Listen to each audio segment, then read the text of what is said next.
Hello, and a very warm welcome. It is a profound joy to have you with us once again. Our planet, this remarkable sphere of blue and green, is a theater of endless wonders. We often seek out its beauty, its vibrant colors and the gentle rhythms of life. But beneath this familiar sunlit surface lies another world, a realm of shadows where nature's imagination runs wild, crafting forms and behaviors that can seem unsettling, even alien. We will journey from the microscopic to the abyssal, uncovering phenomena that seem born from the pages of a Gothic novel rather than a biology textbook. Prepare yourselves for a journey into the uncanny. We will encounter zombie insects, deep-sea phantoms, and landscapes that appear to bleed. I do hope you'll stay with me until the very end, for our final subject is a creation so unsettling it seems to stare right back at you. Our first tale of the bizarre begins not with a roar, but with a whisper. A single microscopic spore, drifting silently through the humid air of a tropical forest. Its unsuspecting victim is often an ant, foraging diligently for its colony, entirely unaware of the fatal passenger that has just landed upon its body. The spore, once attached, begins its insidious work. It germinates, sending fine, thread-like filaments known as hyphae deep into the ant's body. It is a quiet, internal invasion. The fungus carefully avoids the vital organs at first, for it needs its host to remain alive, to remain mobile. As the fungus proliferates, a dramatic change begins. It reaches the ant's brain and begins to release a cocktail of chemicals, hijacking the host's central nervous system. Its own instincts are suppressed, replaced by the singular, chilling directive of its parasitic master. It is now a zombie, a puppet on a fungal string. Compelled by an irresistible urge it cannot comprehend, the ant abandons its home, its family, its very purpose. It embarks on a final, solitary journey. It climbs, moving upwards on a stem, moving on the underside of a leaf, a behavior utterly alien to its normal life. Once the ideal spot is reached, the ant is forced to perform one last act. It sinks its mandibles deep into the plant tissue, locking itself in place with a grip that will not release, even in death. From the back of the ant's head, a fruiting body begins to emerge. A stalk, often orange or brown, grows slowly but relentlessly, pushing its way out of the dead insect's corpse. It is grotesque and strangely beautiful. This stalk is the culmination of the entire parasitic cycle. This structure will mature and eventually release a fresh cloud of spores into the air below. Each spore is a potential new puppet master, ready to drift on the breeze and land on another unsuspecting ant, beginning the horrifying cycle all over again. It is a ruthlessly efficient strategy, turning an entire colony's workforce against itself. The forest floor becomes a silent graveyard dotted with mummified husks. It is a chilling reminder that in the natural world, the battle for survival can result in a loss of not just life, but of will itself. They hang from leaves and twigs, permanent fixtures in their final, coerced resting place.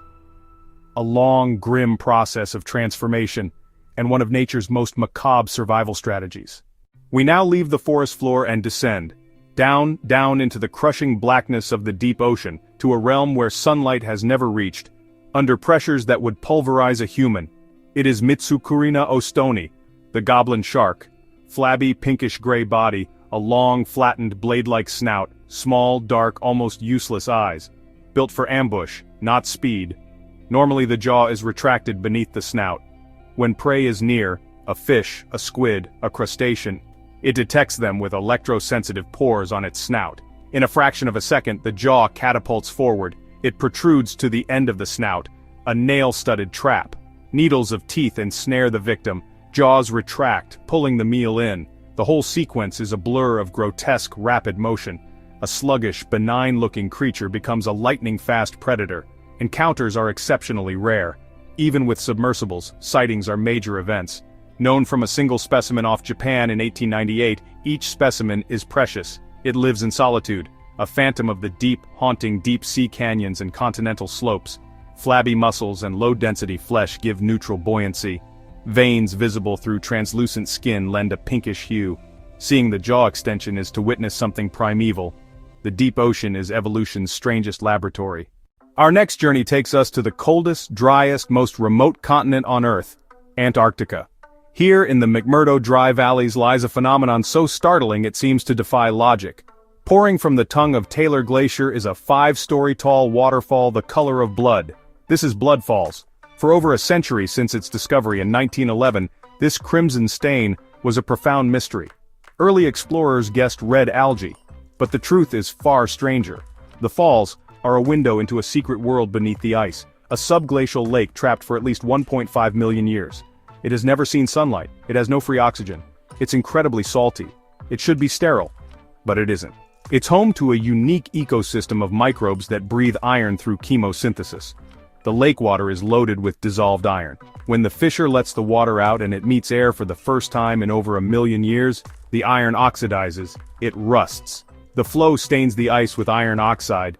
Blood Falls is literally bleeding rust into Lake Bonny below. It looks like the continent itself is wounded, a geological marvel that looks like a biological catastrophe. Blood Falls provides a natural laboratory for studying how life might survive in other extreme environments, on Mars, Europa, or beyond. These microbes are a vivid testament to survival against all odds. A scene straight from a horror film, yet utterly real, nature's strange ingenuity on full display. And it reminds us that life finds a way, even in darkness. We return now from the frozen wastes to the damp shaded floors of temperate woodlands. Here, in the cool rich soil, grows a flower of ethereal and ghostly beauty. This is Diffilia grayi, the skeleton flower. In dry weather it appears as a cluster of unassuming, waxy white blossoms. But when the rain begins to fall, a magical and slightly spooky transformation occurs. The petals, once opaque, slowly become as clear as glass. The intricate network of veins is revealed, creating an image that looks exactly like a tiny floral skeleton. This is not a chemical reaction but a physical one. Air gaps in cells scatter light when dry. When water fills them, light passes straight through. The effect is like a white t-shirt becoming see-through when it gets wet. As the flower dries, it returns to white. To stumble upon these in a rainy woodland is enchanting. Tiny jewels or intricate glass sculptures scattered across the forest floor. It may be camouflage or relate to pollination. Botanists are not entirely certain. A quiet, unassuming plant that reveals a ghostly secret. But the forest hides many such surprises. For our final exhibit, we find a plant that seems deliberately designed to cause unease. This is Actia pachypoda, the doll's eyes plant. They look, with unnerving accuracy, like a collection of eyeballs staring out from the gloom. Each white orb bears a single black scar, a disturbingly realistic imitation of a vertebrate eye. To come across a patch of these in the quiet woods is to feel suddenly and inexplicably watched. Every part of the doll's eyes plant is violently poisonous to humans. The berries contain cardiogenic toxins. Ingestion can lead to sedation, cardiac arrest, and death. Interestingly, thrushes can eat the berries without harm, dispersing seeds and ensuring the next generation of these unnerving eyes. The plant's appearance is a brilliant piece of aposematism, warning in a universal visual language that taps into our instinct to avoid what stares. From zombie ants to abyssal phantoms, bleeding glaciers, ghost flowers, and unblinking eyes, nature is stranger and more inventive than we imagine. Thank you for joining me. Which of these creeped you out the most? Tell me below and don't forget to subscribe for more.